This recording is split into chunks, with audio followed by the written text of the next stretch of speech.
Kami akan mengusulkan Badan Aspirasi Rakyat. Nah, apa hubungannya dengan pertanyaan Bung tadi? Iya. Ini bagian dari proses advokasi sebetulnya. Betul. Karena kritik ya dari masyarakat saat ini kan, dari akademisi lah, cerdik-cendikia, mahasiswa itu kan, Pak DPR ini mewakili siapa sih gitu kan? Betul. Ya kan? Iya. Seperti itu. Kok aspirasi rancangan undang-undang yang disuarakan tidak didengar gitu kan, terus habis itu mereka kok seakan-akan di Menara Gading tidak merasakan simpati dan empati gitu kan. Nah, rencana kami mengusulkan itu Badan Aspirasi Rakyat. Mungkin kalau kemarin aku bilang Indonesia sedang berobat berjalan, Mas. Merawat berjalan lah kayak Iya. gitu. Ya apa yang paling efektif lah, Mas, untuk mengembalikan rasa demokrasi kita, demokrasi Indonesia, khas Indonesia ini yang makin kesini tuh semakin memudar. Memang kehidupan selalu harus survive, Iya. harus fight gitu kan. Nah, demikian juga di era generasi kita. Kita harus kuat, menjadi pribadi yang kuat, tapi tidak serta-merta kuat tadi. Makanya ada 3 rumusan yang seperti yang saya sebutkan tadi. Iya. Bina diri, bina ilmu, bina bangsa. Ngeri. Menurut saya itu menjadi, kalau Bung Karno mungkin punya Trisakti, nah, itu jauh lah konsep yang lebih besar. Iya. Nah, bina diri, bina ilmu, bina bangsa ini menurut saya menjadi salah satu rumus yang bisa kita pakai gitu kan. Kita harus tuntas di diri kita sendiri, apa yang menjadi value dari diri kita, apa yang bisa kita jual gitu.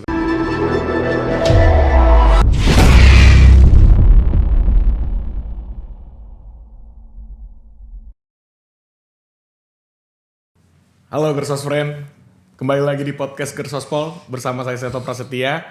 Dan tentunya kita kedatangan bintang tamu kembali. Hari ini saya tidak sendiri dan saya bersama seseorang ketua umum kembali. Dewan Pimpinan Pusat ya Mas?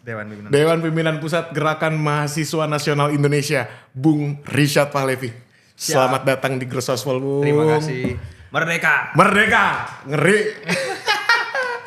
Ini semangat yang aku impi-impikan dari kemarin, ya kan. Selamat datang Mas Richard. Sebelumnya apa kabar Mas? Alhamdulillah baik, meskipun tantangan cuaca, tantangan mengatur jadwal ya, antara tidur, konsolidasi gerakan, Ngeri.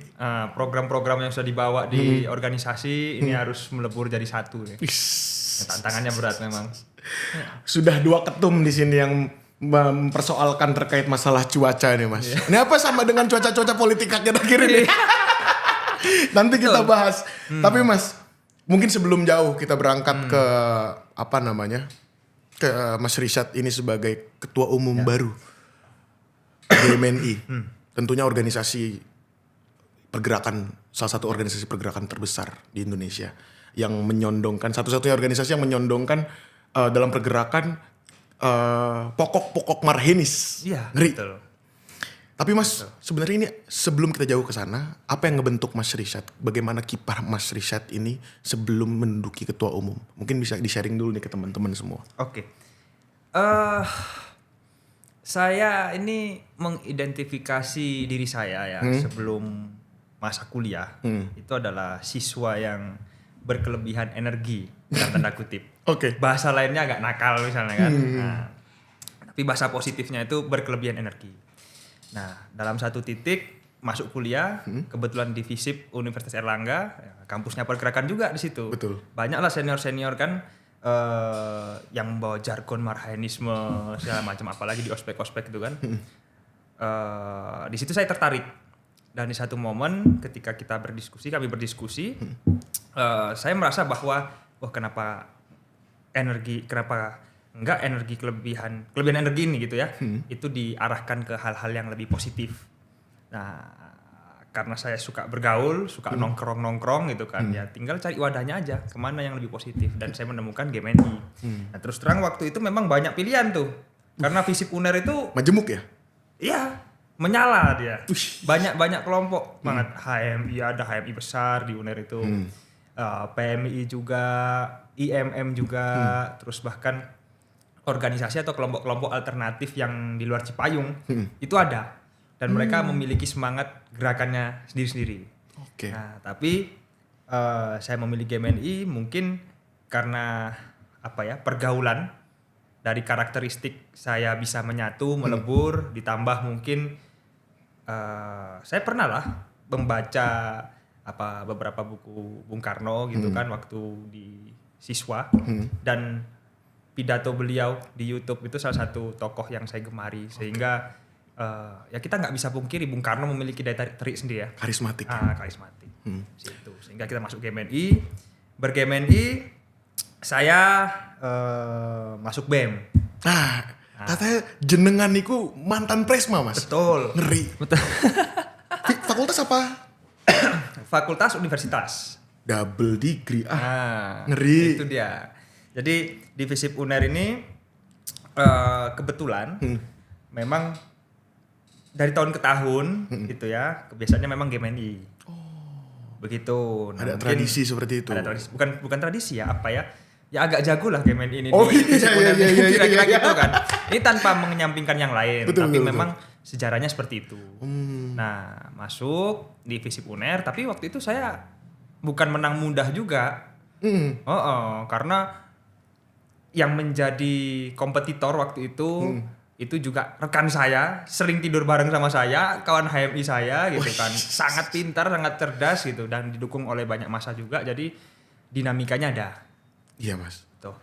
Lalu setelah di BEM FISIP UNER, lanjutlah di BEM UNAIR. Nah, ceritanya berbeda. Kalau di FISIP UNER itu GMNI punya sejarah yang panjang, di BEM UNER tuh nggak pernah. Sebelumnya tuh HMI, kawan-kawan HMI. Nah, saya juga belajar tuh sama senior-senior HMI. Banyak lah mereka memberikan wejangan saya, segala macam. Dan pada satu titik, ya akhirnya diamanahkan lah, kira-kira seperti itu di BEM UNER. GMNI pertama. GMNI pertama. Dan setelah saya, GMNI lagi. Wih, dilanjutkan tradisi itu sama seperti di FISIP ya? Iya, tapi nggak terlalu lama karena mungkin di UNER skupnya terlalu besar ya. Iya. Terlalu besar jadi bergantian kira-kira gitu. Ngeri. Ini Mas Rishad, jujur kalau pertama kali ketemu Mas Rishad itu orangnya adem, tenang pembawaannya. Tapi kali ini kita nggak ajak tenang-tenangan. Kita hari ini Mas Rishad ini menyandang gelar ketua umum dan aku sangat melihat ada gagasan sih Mas ketika jenengan ini memimpin. Terutama hari ini jenengan itu membawa tagline progresif, inklusif dan solid.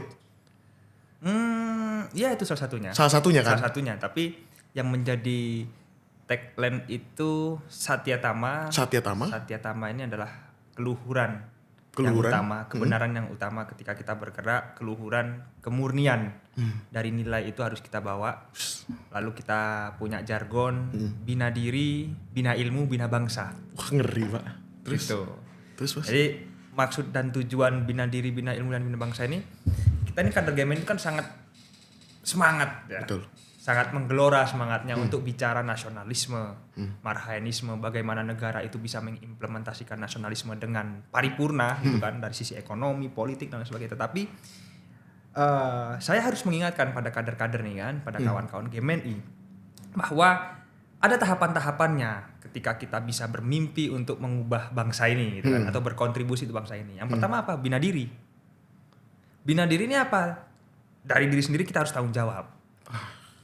Harus menanamkan yang namanya integritas. Kuliah kalau bisa ya jangan telat amat lah. Walaupun saya juga telat ya. Ya karena organisasi kita nggak bisa menutup kemungkinan bahwa kawan-kawan itu mungkin dalam proses kuliah tidak selalu lancar. Iya. Mungkin ada masalah ekonomi, masalah keluarga dan lain-lain. Tapi dengan bina diri ini paling tidak kawan-kawan memiliki semacam motivasi bahwa bina diri itu harus dilaksanakan apapun kondisinya. Apapun harga yang harus dibayar kan, integritas, tanggung jawab, kejujuran, keluhuran itu, tepat waktu itu kan hal-hal yang paling mendasar tuh bina diri, bisa dipercaya oleh orang dan seterusnya. Baru setelah bina diri masuk yang kedua, bina ilmu. GMN itu kan gerakan mahasiswa. Iya. Nah, secara keilmuan kita harus tuntas. Kalau bisa kita dorong kader-kader untuk berkuliah setinggi-tingginya, ya kenapa enggak gitu loh. Karena kita gerakan mahasiswa. Ada mahasiswa di situ kan. Betul. Tuh. Lalu ketika dua syarat lengkap, bina diri, bina ilmu, baru kita bisa berkontribusi yang lebih konkret untuk bangsa, bina bangsa.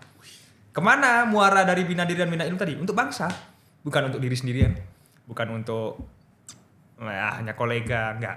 Bina bangsa yang jadi tujuan. Itu dia. Itu yang sebenarnya Mas. Iya. Tuh. Aku menarik banget mulai dari bina diri, bina ilmu, bina bangsa. Sebentuk konkretnya untuk kepengurusan Mas riset ke depan 5 tahun. Ini apa Mas? Oke.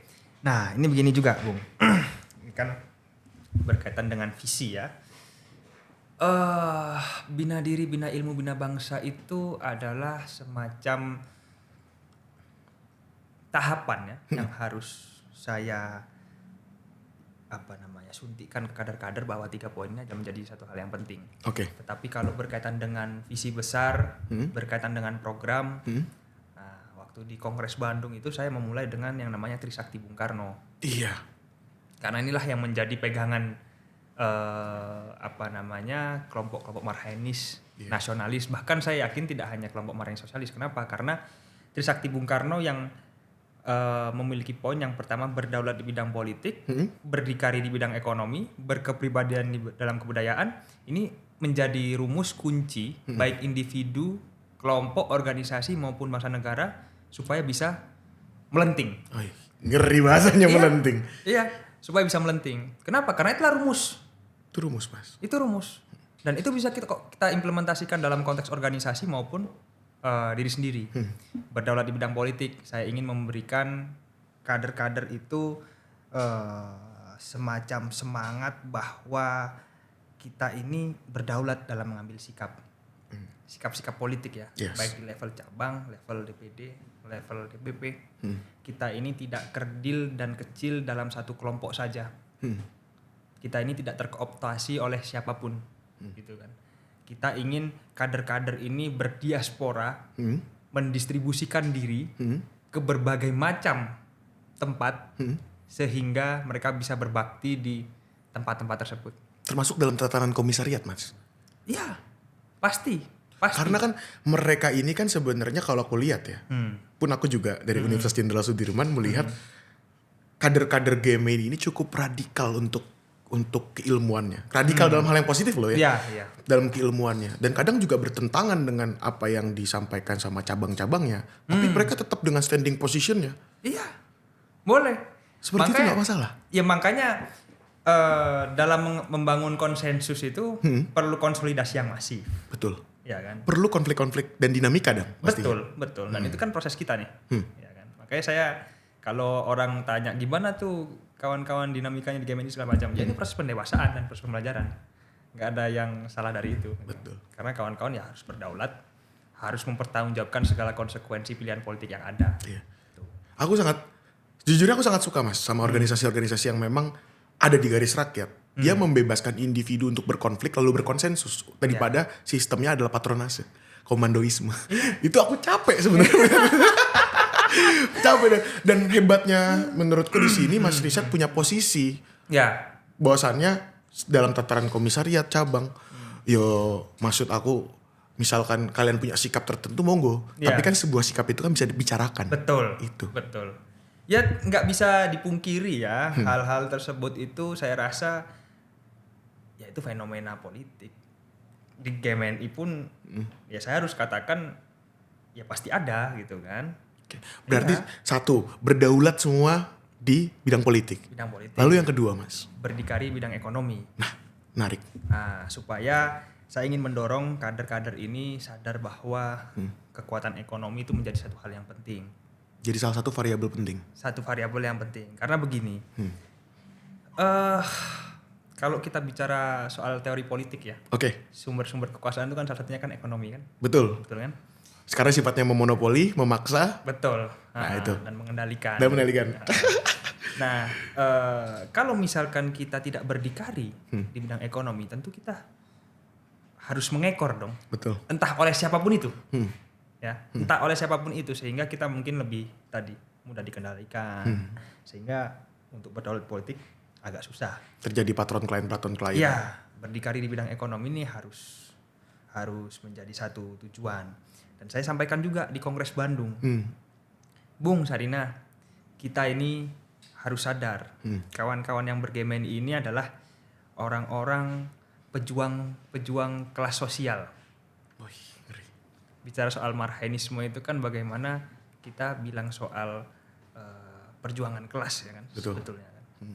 Kita mungkin sebagian besar, saya sampaikan ya, sebagian besar itu tidak lahir dari orang-orang yang berkecukupan. Ini tanpa sentimen negatif ya, Betul, orang yang betul. berkecukupan, tapi ini fakta.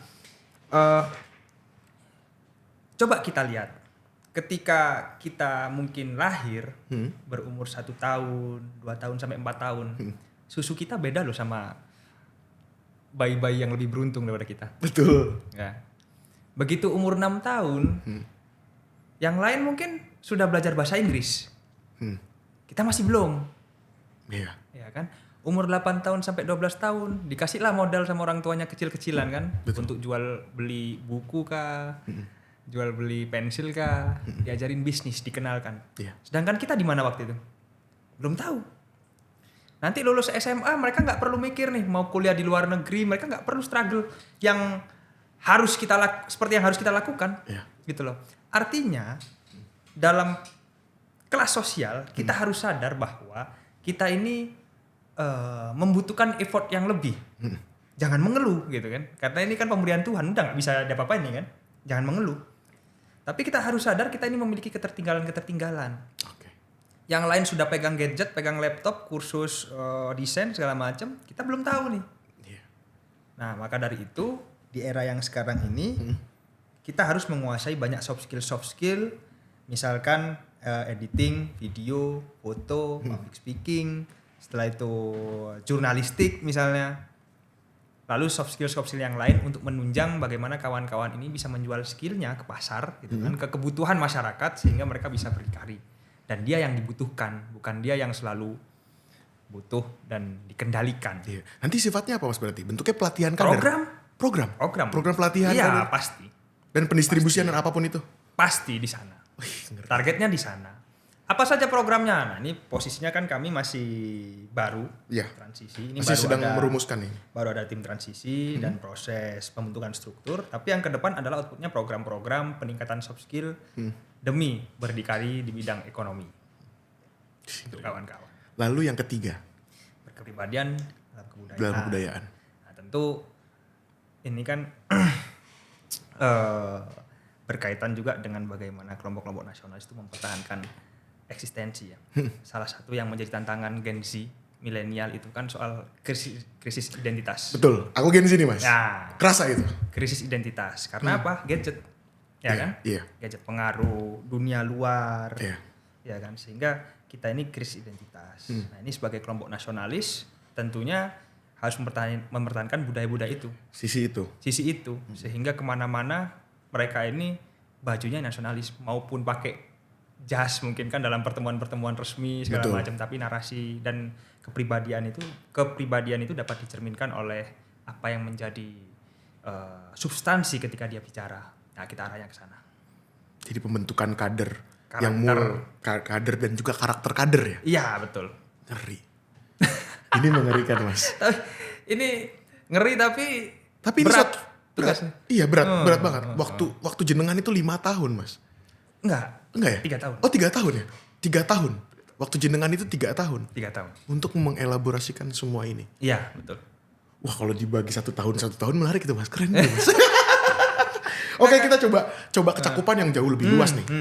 Nah kalau ditarik daripada lebih luas tentunya kan GMNI itu punya visi dalam bernegara. Iya. Nah dibalik keberagaman hari ini nih Mas. Ya dari segi kader Mas Richard itu juga kan pasti sangat beragam. Apalagi kita mengenal GMNI itu tidak mengkotak-kotakan.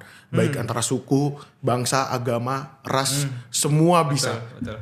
Asal punya keberpihakan kepada marhen, Betul. kaum marhen.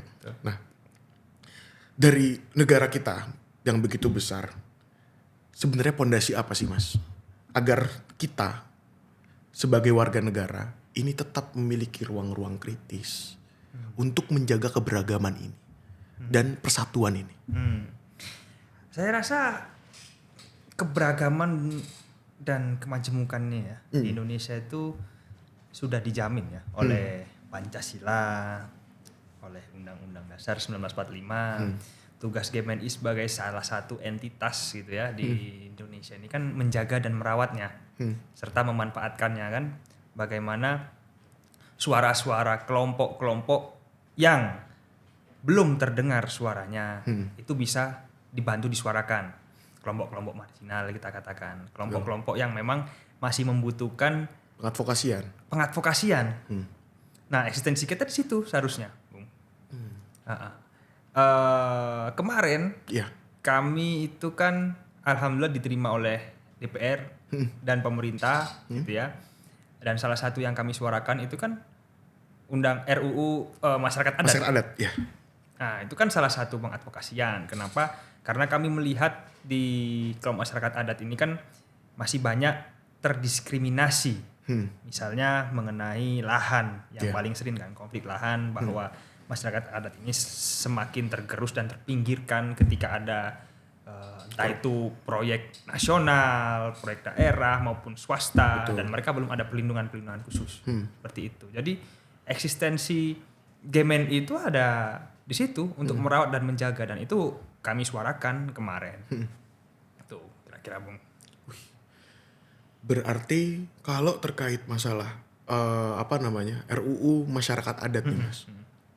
Ini kan pengadvokasian yang cukup dalam jumlah besar. Kalau saya lihat. Yang paling menurut karena saya juga dapat membaca beberapa jurnal ke belakang, Mas, terkait masyarakat adat itu paling besar di Kalimantan. Ya, rata-rata. Yang tergerus lahannya, yang kurang teradvokasikan, dan memang jarang stakeholder seperti gerakan mahasiswa ataupun mahasiswa sendiri untuk mengadvokasikan hal itu. Kebanyakan itu hanya dijadikan catatan-catatan jurnal, Mas. Sebenarnya kalau menurut Mas Risyad sendiri, langkah konkret ini memang harus berjalan bareng sama pemerintah. Maksudnya berbarengan dengan RUU ini disahkan terkait RUU Masyarakat Adat, dan kalau tanpa ada RUU Masyarakat Adat, GMNI akan mengambil langkah seperti apa bentuknya? Oke, jadi begini, yang pertama saya tegaskan beberapa hal yang kami sampaikan di DPR kemarin itu akan kami kawal. Kenapa? Karena undang-undang ini kan menjadi payung hukum ya. Betul. Sehingga ketika ada konflik, ada permasalahan sosial politik atau sengketa sekalipun, itu ada penyelesaian masalahnya, ada way out-nya. Jadi menurut kami RUU ini juga menjadi penting gitu. Karena kemarin ketika kawan-kawan GMNI menyuarakan, itu juga ada kelompok masyarakat adat yang WA. Ya, terima kasih sudah disampaikan gitu kan. Suara-suara kami. Gitu kan. Dan sebelumnya saya juga punya semacam track record atau pengalaman ya, interaksi dengan kawan-kawan yang berkecimpung di kelompok masyarakat adat AMAN, Aliansi Masyarakat Adat. Itu kebetulan waktu itu saya di KPU. Nah, ketika di KPU itu kan ada pengadvokasian persoalan adalah masyarakat adat yang belum terdaftar di DPT. Oh iya. Ya kan? Karena ketika proses rekaman atau pengambilan foto dalam KTP, ada beberapa kelompok masyarakat adat itu yang tidak bisa melepas semacam topi atau peralatan yang di atas kepala, sehingga itu tidak bisa diterima oleh Dinas Dukcapil ya. Nah, dalam proses itu ada pengadvokasian, walaupun memang lebih gampang. Kenapa? Karena lembaga kelembagaan KPU dengan Kemendagri lebih gampang seperti itu. Dan ada persoalan-persoalan yang lain. Nah, menurut saya hal-hal seperti ini, gitu ya, ini dapat dijadikan sebuah lesson learn atau pembelajaran bagi saya. Hal konkret apa, misalnya ke depan advokasinya gitu kan. Ya mungkin hal-hal yang seperti ini. Tapi tentu ke depan kita lihat, karena perkembangan masalah ini kan kita nggak pernah tahu kan. Betul. Apa yang terjadi, apakah konflik lahannya, ataukah misalkan kayak tadi soal kepemiluan mereka belum terdaftar, belum terjamin haknya sebagai pemilih tetap, gitu kan? Atau yang lain. Nah, ini jadi pengalaman tadi jadi modal yang penting bagi saya. Oh, ternyata masyarakat adat itu secara potret yang umum memiliki gambaran seperti ini. Jadi mungkin ke depan tentu saya nggak bisa memastikan dong ke depan masalahmu ini ya, ini kan nggak begitu. Betul. Tapi kita akan komunikasi terus, jejaringnya sudah ada di sana, dan saya pernah mengalami proses membantu dalam tanda kutip, walaupun ya bagian dari kecil ya pasti dari Iya. sebuah lembaga besar yaitu KPU, kita sudah punya gambaran. Oke. Gitu. Ini sangat ditunggu sih Mas grand design dan blueprintnya. Karena sangat menarik. Ketika kita bicara masyarakat adat, tentunya pengadvokasian yang hari ini hanya bisa dilakukan oleh lembaga adalah ya penyambungan antara satu stakeholder dengan stakeholder lain. Betul, betul. Namun pendampingan terhadap moral masyarakat adatnya, terhadap kebutuhan apa yang dibutuhkan dengan masyarakat adatnya, itu nggak disampaikan dari person to hati, apa ya? Iya, Person, ya dari manusia kepada hati manusia lainnya itu. Jadi solidaritasnya nggak dibangun secara organik Mas, tapi secara mekanik terus. Betul. Yang dibawa itu lagi, dan aku berharap itu bisa menjadi gebrakan. Nah, Iya. bicara soal masalah masyarakat adat, tentunya ini ada isu-isu yang sebenarnya apa ya Mas bisa dibilang, ya isu-isu middle class lah, tapi yang dirasakan oleh anak muda hari ini. Kalau kita tadi keberpihakan Marhen terhadap kelas-kelas bawah, aku yakin juga kali ini Mas Riset bisa memberikan pandangan terhadap kelas menengah, yaitu soal masalah lapangan kerja Mas. Dan anak muda hari ini itu sangat susah untuk mendapatkan lapangan kerja yang mungkin jangankan layak, bahkan yang tidak layak pun bisa disikat sama mereka. Dan bahkan gak banyak, gak menutup kemungkinan, mungkin saya baru S1 nih Mas, ya kan, baru S1 memilih menjadi pemeran gig ekonomi ini jauh lebih menarik. Karena susah dapat kerja yang layak gitu. Nah, menurut Mas Risat sendiri terkait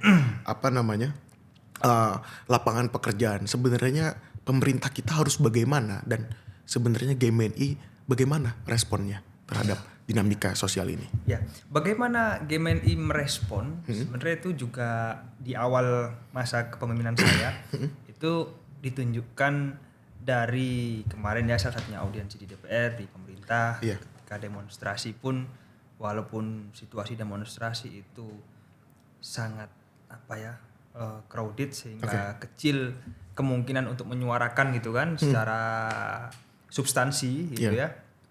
Itu kami mengkritisi terkait dengan jumlah pengangguran yang meningkat, PHK yang meningkat. Betul. Gitu kan.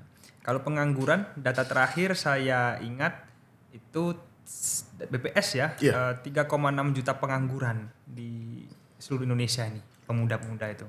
Dengan kategori not in employment, education, and training. Oke. Nah, 3 klasifikasi itu. iya, mereka tidak dalam proses pendidikan, tidak memiliki pekerjaan dan tidak sedang memiliki pelatihan, entah kursus atau apa gitu kan. Nah, ini kan menjadi satu hal yang berbahaya. Betul. Karena pemuda-pemuda di Indonesia ini jumlahnya banyak. Banyak. Dan mereka sebentar lagi akan diberikan tanggung jawab untuk menopang keluarga yang di atas. Betul. Dan juga menjadi tulang punggung yang di bawah gitu kan. Tapi mereka tidak memiliki kemandirian secara ekonomi. Betul. Satu. Yang kedua, PHK. Data dari Kemenaker itu setidaknya sampai pertengahan tahun 2025 itu ada 40.000 sekian PHK. Ditambah lagi kemarin kan Gudang Garam, terus sebelumnya mungkin yang heboh Sritex, dan mungkin diikuti oleh beberapa perusahaan lain. Ini menjadi alarm lah buat pemerintah gitu. Apa yang salah? Betul. Seperti itu. Nah, ini apalagi kan Menteri Keuangan baru diganti.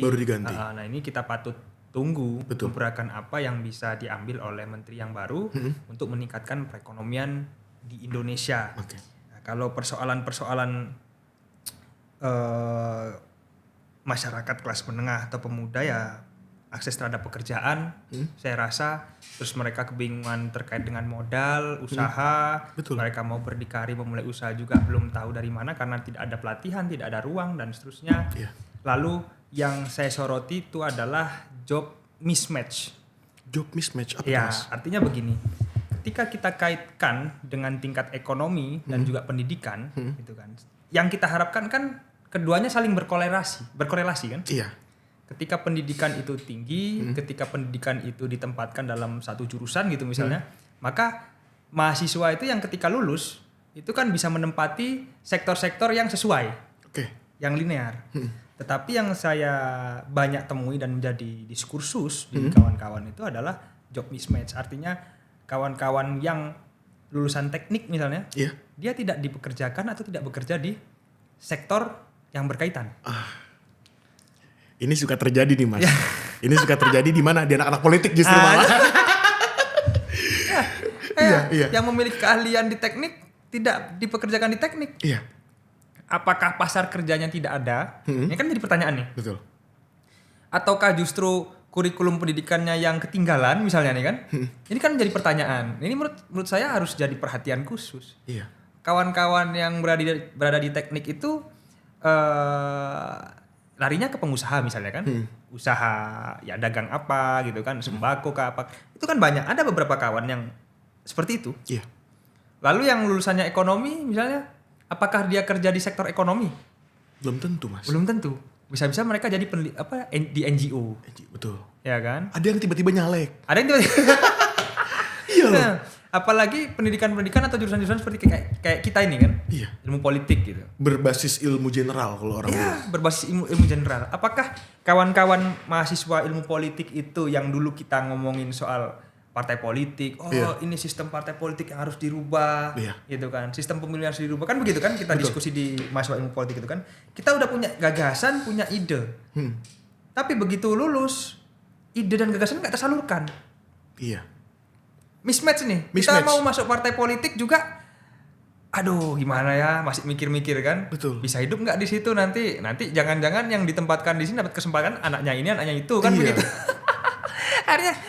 akhirnya mahasiswa ilmu politik juga, aduh banting setir lagi gitu kan, kerja di sektor yang informal, di perbankan, informal. Ya, informal. Ini bukan berarti merendahkan sektor-sektor yang lain, tetapi ada fenomena job mismatch di sana.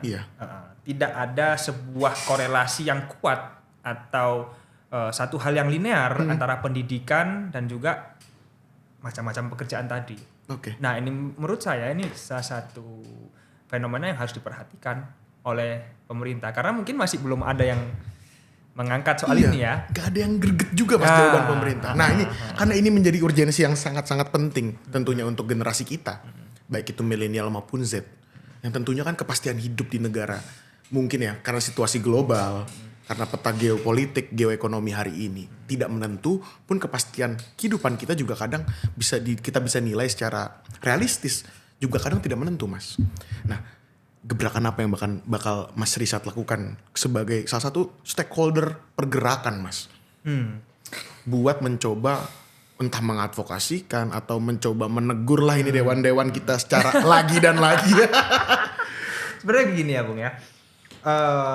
Hal yang saya sampaikan tadi, job mismatch, angka pengangguran, angka PHK itu kami akan buatkan semacam kajian, gitu kan, kajian bahwa fakta dan keresahan pemuda-pemuda seperti kita, gitu kan, karena nggak bisa kupungkiri itu juga keresahan saya kan, betul, keresahan kawan-kawan ketika kita ngopi nongkrong gitu kan,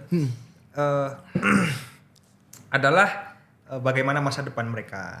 Nah ini yang kita potret dalam satu kajian. Nah, itu. Tetapi ketika kita bicara ke pemerintah dan DPR itu kan bukan satu hal yang mudah. Betul.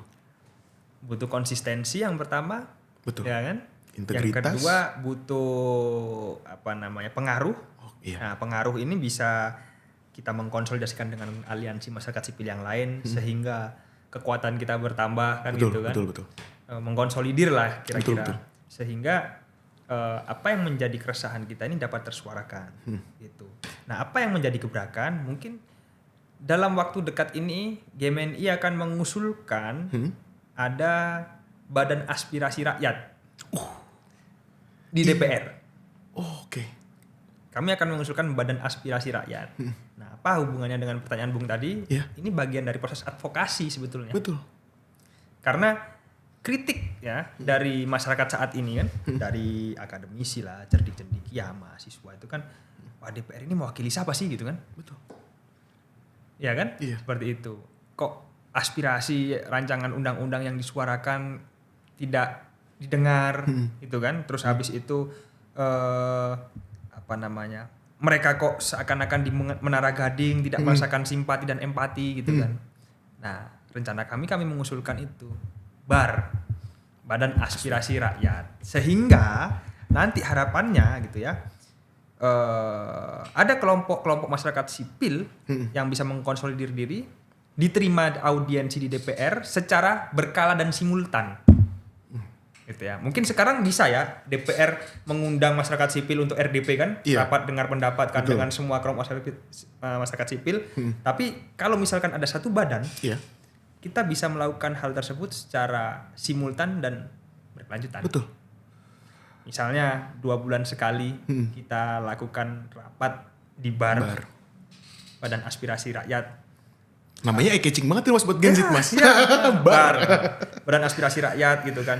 Setelah itu 2 bulan berikutnya ada isu apa gitu kan. Dengar aja DPR ini, kita ngomong nih. Atau evaluasi yang bulan di pertemuan pertama kemarin apa yang belum terlaksana kan gitu. Kira-kira apa yang belum terlaksana, apa yang belum tuntutan yang belum dipenuhi gitu kan. Nah, jadi menurut saya itu bukan satu hal yang tidak mungkin gitu ya, tuntutan permintaan itu diakomodasi, tapi bukan satu hal yang mudah juga. Betul. Karena butuh meyakinkan segala pihak, butuh mengkonsolidir diri untuk masyarakat sipilnya, nah, sehingga DPR itu gedungnya gitu ya menjadi rumah bersama. Iya. Gitu kan. Itu kan memang yang kita inginkan, Mas. Betul. Karena saat ini kan memang bahasanya lah rumah bersama, rumah rakyat, tapi kan kita masih jauh lah. Betul. Dari masih agak jauh, Mas. Karena jaraknya itu harus dari tanggal 25 ke tanggal 28, 29, 30, 31 baru dibuka. Betul. Dan bagaimana untuk kader-kader di DPD dan DPC? Nah, mungkin DPP bisa memberikan satu semangat dan gebrakan yang mungkin itu bisa di ATM kan, betul. Kayak Cina itu amati tiru modifikasi, itu kan bisalah mereka berkomunikasi dengan DPRD-nya, mengkomunikasikan, mengadvokasikan kelompok-kelompok yang membutuhkan, gitu kan? Wah, sangat menarik. Itulah Mas. yang jadi. Apakah ini mustahil? Menurut saya enggak. Tapi apakah ini mudah? Enggak juga. Enggak juga. Iya. Gitu. Dan saya ingin menyampaikan itu sih. Karena kemarin juga ketika forum di DPR itu juga teman-teman tuh menyampaikan bahwa ya kalau bisa bisalah 6 bulan 2 kali, 3 bulan sekali gitu kan. Iya. Nah, ini Mas, aku agak menarik ketika kita selesai ngobrolin masalah perekonomian di masa-masa umuran kita. Dan tentu aku juga melihat kemarin Mas Rizad berdialog ya kan sama DPR, dan Mas Rizad dari tadi udah singgung terus-menerus. Dan aku ada apa ya? Bahwasannya ada menarik ambil kesimpulan, dan mungkin ini juga kata-katanya Mas Rizad sebenarnya. Demokrasi kita tuh sedang diuji. Iya kan? Demokrasi kita itu kan sedang diuji, dan mungkin kalau kemarin aku bilang Indonesia sedang berobat berjalan, Mas. Merawat berjalan lah kayak gitu. Nah, sebenarnya dari perspektif Mas Rizad sendiri dan juga organisasi yang Mas Rizad pimpin hari ini, apa sih Mas cara yang paling efektif? Kalau tadi itu kan kita udah bahas soal masalah ekonomi, dan mungkin sekarang kita masalah demokrasi. Apa yang paling efektif lah Mas untuk mengembalikan rasa demokrasi kita, demokrasi Indonesia, khas Indonesia ini yang makin kesini tuh semakin memudar. Entah mulai dari tatanan elitis, ya kan, dari elit-elit parpol, elit-elit eksekutif, bahkan juga memudar di basis-basis rakyat. Bagaimana Mas cara mempertahankan, atau mungkin bahasanya jangan mempertahankan, mengembalikan kepercayaan demokrasi kita? Ya, sebenarnya ini pertanyaan yang ini Bung ya, mungkin sangat banyak jawabannya gitu kan. Betul. Sangat banyak dan luas jawabannya, tapi saya berkeyakinan bahwa pendidikan politik itu menjadi satu hal yang utama. Itu pendidikan politik itu nggak hanya untuk kader-kader partai saja, mahasiswa saja, tapi untuk seluruh masyarakat. Itu karena mulai dari pendidikan politik, money politik itu bisa ditekan. Ya kan, sehingga mungkin dalam proses pemilu itu terpilihlah orang-orang yang berkompeten. Ya kan? Dari pendidikan politik itu pula masyarakat memilih caleg misalnya atau kandidat eksekutif itu bukan dari tampang, Oke. ya kan, bukan dari popularitas gitu, tapi mereka lebih mau untuk menyelami apa yang menjadi program, apa yang menjadi latar belakang, visible nggak atau mungkin nggak program-program itu dilakukan dan dicapai, kan begitu. Oke. Jadi pendidikan politik itu yang paling utama. Nah, sorry Mas, aku potong sedikit. Menurut Mas kejadian kemarin itu salah satu momentum pendidikan politik nggak Mas buat rakyat Indonesia? Ya, Karena kalau kita lihat ya, pasti. pergejolakannya sangat tinggi dan ternyata rakyat udah mulai sadar. Iya, betul. Iya nggak? Betul. Mas lihat kesadaran itu mulai meningkat. Betul sekali. Solidaritas masyarakat terbentuk di situ kan. Nah, iya. Walaupun pada akhirnya di akhir-akhir masyarakat juga sadar nih, wah ada yang nggak beres nih kan gitu kan. Iya. Ada yang menunggangi nih gitu Iya. kan. Ya, ini kan bukan omongan saya aja, tapi Betul. media sudah mengulik, kan begitu kan. Banyak variabel-variabel sudah mengulik hal tersebut. Pejabat juga udah menyampaikan secara frontal kan, ada pihak-pihak yang menunggangi, dan ketika masyarakat sadar udah nggak beres nih, udah nggak bener nih, mereka juga hashtagnya warga jaga warga. Betul. Jadi ada solidaritas masyarakat di situ mengenai politik. Mereka sadar, oh ada yang bermain, siapa antara siapa mungkin masih samar ya. Iya. Ya kan? Kita mungkin semua orang bisa berteori kan. Betul. Tetapi ketika melihat situasi di lapangan yang sudah tidak manusiawi, penjarahan, Iya. persekusi misalnya, ya masyarakat tarik diri. Iya. Nah ini menurut saya satu hal yang positif, begitu. Sekaligus pendidikan politik juga kepada pejabat. Oh iya. Ya, karena mungkin ketika sebelum peristiwa kemarin, pejabat terlalu, dalam tanda kutip ya, Terlalu ya. sebagian ya, mungkin nggak semua lah, Iya, sebagian ya, beberapa ya, menganggap remeh gitu kan. Apa yang menjadi keresahan masyarakat tuh dianggap remeh. Sehingga jangan bermain-main lah yang dengan namanya kesejahteraan, dengan gerakan rakyat gitu kan. Statement-statement yang menyakiti hati, itu kan mereka harus belajar. Iya. Pendidikan politiknya di situ. Apalagi pasca dari Indonesia ada kejadian di Nepal. Iya. Ya kan? Itu langsung bergulir dengan cepat tuh Mas. Ya, Gak nyampe waktu sebulan. betul. Dan itu lebih ekstrim di Nepal. Betul. Dan kita bersyukur lah Indonesia tidak sampai di titik itu kan. Tetapi setidaknya harapan saya pemerintah harus sadar, Iya.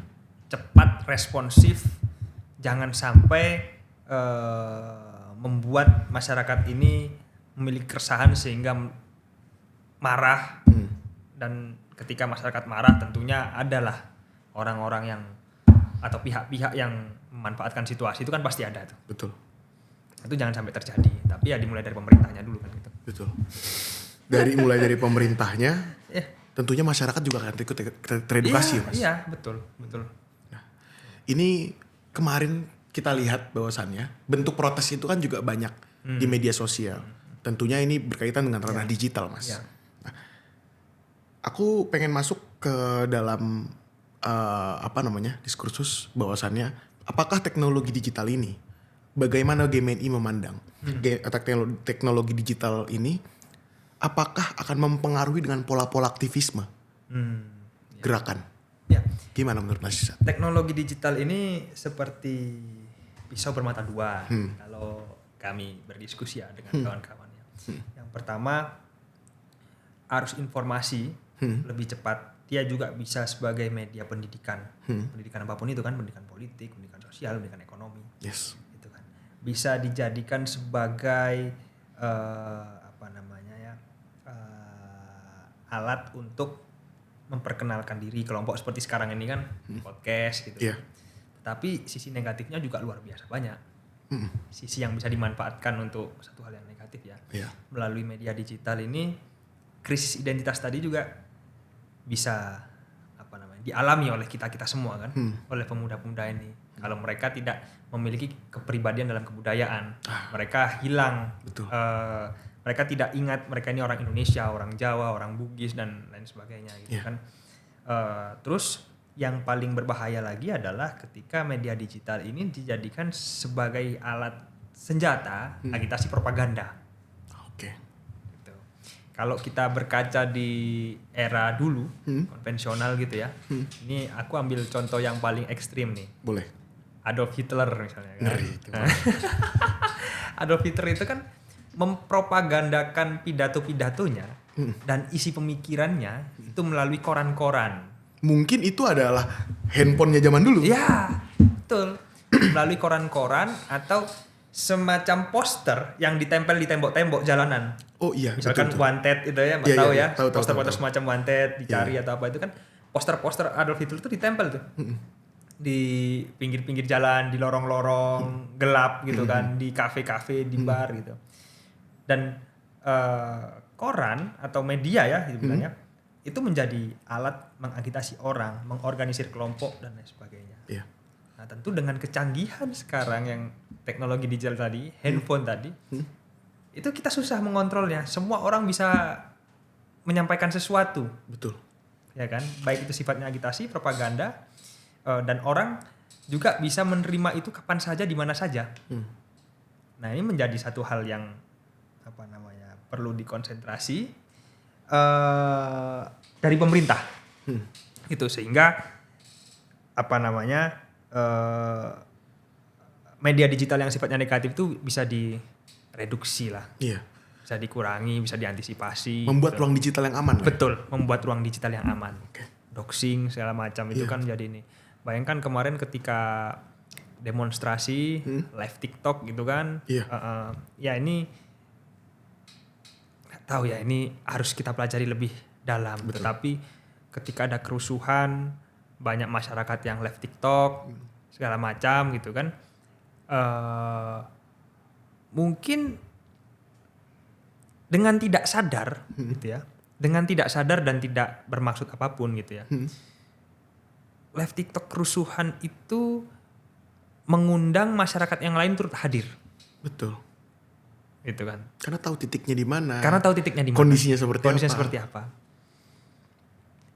ya kan? Tanpa maksud dan tujuan tertentu nih, Iya. ya kan? Apalagi jika ditunggangi dengan niat jahat. Betul. Betul. Nah, sehingga media digital ini sangat-sangat luar biasa nih. Mau dibikin positif bisa, dibikin negatif ya sangat bisa. Sangat menjadi pisau bermata dua ya. Iya. Dan di Nepal kemarin kan salah satu kebijakan yang memantik kericuhan Betul. itu kan adalah pemerintah menutup sosial media. Iya. Ditutup Gitu kan. akses sosial media. Ditutup akses sosial media. Nah, kalau kita menghadapi sosial media atau media digital ini secara serampangan juga dan secara ekstrim gitu ya, masyarakat juga bisa bergejolak, Iya. ya kan? Ya mungkin kemarin kita juga sempat mempertanyakan pemerintah kan, kenapa kok TikTok menutup live-nya kan begitu? Betul. Ya kan? Tapi mungkin karena hanya live-nya yang ditutup, Instagram masih jalan, yang lain masih jalan, oke lah. Mungkin ada pengaruh buruk dari situ kan begitu. Iya. Kita masih berpikir positif. Tapi kalau kebijakan ekstrim nih, sosial media ditutup gitu kan. Ini kan akhirnya kita menganggapnya demokrasi yang dibatasi macam-macam. Iya. Jadi harus berhati-hati tetap menghadapi media digital tuh. Oke Mas, aku masuk ke pertanyaan terakhir nih. Ya. Dan aku melihat kan GMNI hari ini mungkin di tangan Mas Rishad memiliki spektrum warna yang cukup berbeda-beda, banyak, besar, berwarna. Dan mungkin aku pengen minta pesan Mas Rishad kepada teman-teman generasi muda semuanya. Dan ini mungkin jadi satu pesan utama ya Mas kepada generasi muda hari ini. Apa yang Mas Rishad pengen titipkan untuk generasi muda kita 5-10 tahun yang akan datang? Saya melihat ya 5-10 tahun ke depan itu bukan satu hal yang mudah ke depan karena tantangannya sangat banyak. Situasi dinamika global, politik global juga sangat-sangat susah diprediksi kan. Adanya perang dagang antara satu negara dengan negara lain itu memberikan dampak ke Indonesia gitu kan, mengakibatkan mungkin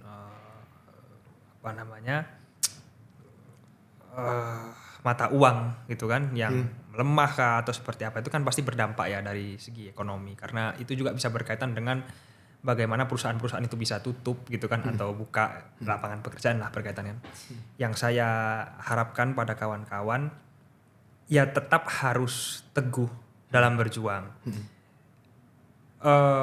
nenek moyang kita sudah mengajarkan sebetulnya semua itu bisa dilalui gitu kan. Iya.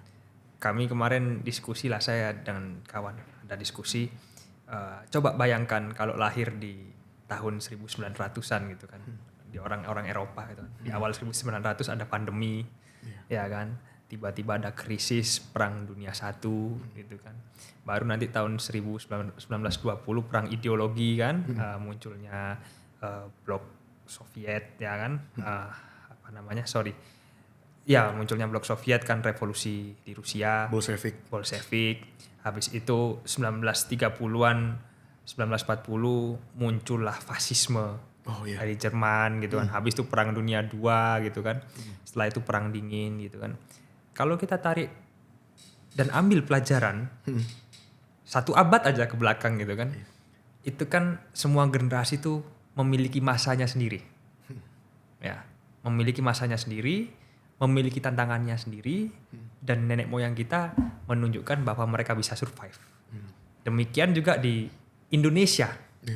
1900 ya kita masih dijajah oleh Belanda kan. Betul. Masih ada yang namanya Rodi. Iya. Ya, setelah Belanda terbitlah Jepang kan gitu. Ya, setelah Jepang mungkin kita struggle untuk pengakuan di dunia. Agresi militer. Perjanjian-perjanjian. Mungkin konflik di internal bangsa ini kan. Betul. Nenek moyang kita, para pendahulu kita telah mengajarkan bahwa memang kehidupan selalu harus survive, harus fight gitu kan. Nah, demikian juga di era generasi kita. Kita harus kuat, menjadi pribadi yang kuat, tapi tidak serta-merta kuat tadi. Makanya ada 3 rumusan yang seperti yang saya sebutkan tadi. Bina diri, bina ilmu, bina bangsa. Menurut saya itu menjadi, kalau Bung Karno mungkin punya Trisakti, nah, itu jauh lah konsep yang lebih besar. Nah, bina diri, bina ilmu, bina bangsa ini menurut saya menjadi salah satu rumus yang bisa kita pakai gitu kan. Kita harus tuntas di diri kita sendiri, apa yang menjadi value dari diri kita, apa yang bisa kita jual gitu kan, apa yang bisa kita buat sebagai trademark diri kita ini sebagai apa gitu kan. Apakah ahli di penelitian, apakah dokter misalnya yang mengabdi pada masyarakat, apakah politisi yang berintegritas dan seterusnya gitu kan. Nah, baru nanti kita bisa berujung di bina bangsa, dan saya yakin di generasi kita masih punya harapan yang cerah untuk menuju Indonesia 2045 emas gitu kira-kira. Harapan yang cerah untuk Indonesia 2045. Mungkin itu terakhir dari Mas Rishad. Siap. Terima kasih banyak. Terima kasih Mas Rishad. Mantap sekali. Semangat terus pemuda, merdeka. Merdeka. Sampai jumpa di podcast selanjutnya Gersos Friend. Salam.